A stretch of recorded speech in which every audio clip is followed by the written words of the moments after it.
你能坚持3个月不花钱吗？你能丢掉家里90%的东西吗？你能在垃圾桶里翻找食材吗？你一定觉得不可思议，别着急，今天咱们聊3种深受欢迎的反消费主义的生活方式。这些生活方式让越来越多的年轻人体验到人生的自由和意义。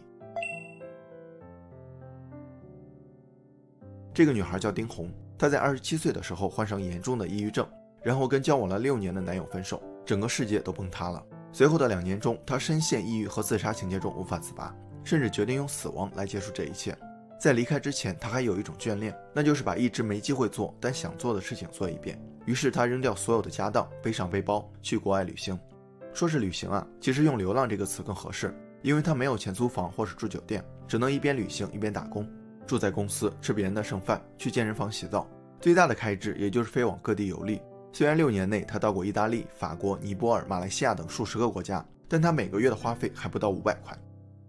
流浪期间，她也遇到过一些跟自己生活方式类似的人。随着旅行的时间越来越长，她也越来越觉得没有一屋子东西的束缚和羁绊，人生的自由竟然可以达到如此空前的境界。从那以后，她就一直奉行不消费主义，接收朋友不穿的旧衣服，寻找大自然的馈赠，采蘑菇、挖野菜，她都干过，甚至有时候还去农场翻垃圾箱，而且每次都满载而归。这样让她省下很多时间用来学习和创作个人作品上，钱攒够了就继续到各地旅行。她爬过珠峰大本营，潜过海底40米，花了100天时间走过东南亚5国。这段经历让一个生无可恋的女孩重新找到了生命的真意，戒掉了对金钱的欲望，摆脱了对物质的执着，反而让她变得更快乐和自由。不消费主义最早源于欧美，2008年咱们都知道，受金融危机的影响，很多人失业破产无家可归，一部分人就开始在泡沫破灭后提倡回归人性的基本消费需求和极简的生活方式，与非理性的消费主义对抗。接着，越来越多的不消费主义者自愿翻找餐厅或者超市门口的垃圾桶，分享物资，试图通过不花钱不购物的方式来证明他们依靠社会生产的过剩物资也可以生活下去。也是这个原因，不消费主义者往往也奉行环保主义。所以哪天你在超市外看到有人在翻垃圾桶，千万不要以为他是无家可归的流浪汉，没准他是受过高等教育，拿出名片能让你敬畏3分的青年才俊。对于不消费主义的定义，一般是拾荒、不购物、不工作，住在废弃的空房子里。从字面上看啊，会让很多人接受不了，毕竟在正常人眼里这是不正常的。其实很多不消费主义者并不是完全不花钱，他们从自身的需求出发，非必须不消费，极力减少浪费。另外也不是不工作，而是不为追求高薪而牺牲自己的自由和时间。2018年底，一条采访了几位零浪费生活者，其中90后女孩于媛和她的老公3个月仅产生2个小小玻璃罐的垃圾，引起了全网3500万的关注。之前于媛也是一个疯狂的消费者，15平米的出租屋里能塞上400-500件衣服，来个人连落脚的地儿都没有。有次他在网上看到美国一个4口之家1年只产生1个罐子的垃圾，令他非常震惊。他开始反思，并决定彻底改变自己原来的生活方式。从那以后，他减少购买，自己做饭，买菜就用布袋代替塑料袋，甚至平时常用的牙膏、沐浴露都会自己制作，做出来的东西可以降解，不产生垃圾。比较头疼的厨余垃圾，于媛会放到堆肥桶里，跟泥土、干树叶一起搅拌，经过2个月的自然分解变成肥料。于媛提倡6R 原则，鼓励大家少买，从源头做到垃圾减量，而不仅仅依靠回收和重复使用。现在于媛和老公住在北京2环胡同的一间 loft 里，虽然每层面积不足40平米，但依然显得空荡荡的。而且他们距离零消费目标更进一步，过去10个月产生的垃圾只有一个480毫升的玻璃罐。几年来，他也受到过很多质疑，说他们拖 GDP 后腿，没有孩子才能这样。不过他都不在意，他说很正常，信息太多，人们太忙。其实一小部分人做的完美零浪费，我们更需要数百万人减少一点点浪费。前段时间北京大选，于媛在街头摆出雪球阵，这个行为要追溯到1983年，美国艺术家大卫哈蒙斯在曼哈顿广场摆摊卖雪球，一排一排，价格是大小而定，竟然还卖光了。行为艺术在每个时代都会有不同的诠释，而放到现在就是对消费主义的讽刺。之前咱们提到过极简主义的作者乔舒亚的故事，他曾经掌管150多家店铺，拿着6位数的年薪，20多岁就买了名车豪宅。不过他并没有觉得快乐，一周工作70个小时，1年工作362天，每天都得靠服药才能睡着。后来母亲离世，妻子跟他离婚，他才意识到物质并没有带来幸福，而是让他失去了幸福。他扔掉家里90%的东西，只保留288件物品，过上了极简的生活。他说扔掉90%的东西，生活反而变得幸福起来。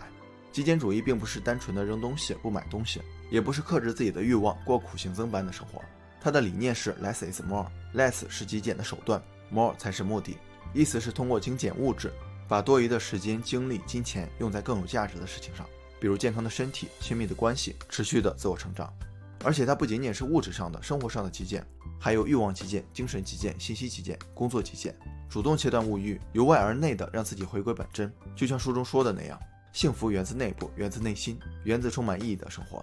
乔瑞亚和朋友瑞安也发明了一种方法，名字叫打包派对，可以让你快速上手，适应这种极简生活。过程很简单，就是像搬家一样，把家里所有的东西都封装到纸箱里，然后在接下来的21天把需要的东西拿出来。瑞安在第11天起就没有拿过任何东西，而在21天结束的时候，竟然80%的箱子都没有打开。这个方法的意义在于，当你愿意从层层堆叠的纸箱中翻出某个物品时，它对你的生活一定是有价值的。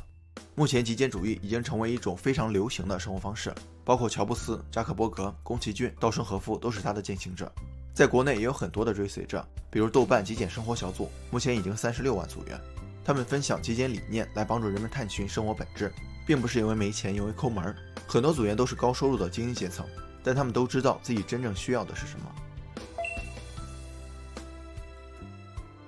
物欲横流的时代，精致主义和享乐主义被披上生活美学的外衣，行消费主义的事实，无处不在的借贷广告，不断提高的信用额度。你有钱，他们想尽一切办法让你买；你没钱，他们想尽一切办法借你钱。而且你会发现他们还是同一拨人，你说算不算？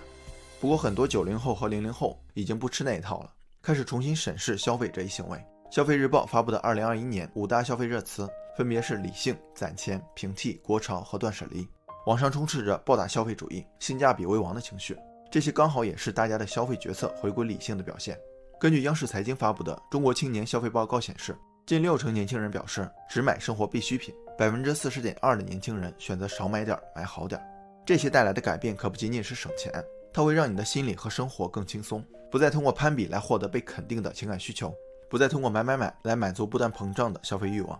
日本学者山西正和在《灵活的个人主义的诞生》中提到，消费就是将物品的消耗和再生作为表面的目的，而实际上追求的是充实的度过时间。当你可以不依靠消费就能充实的度过时间，才能体会到真正的快乐。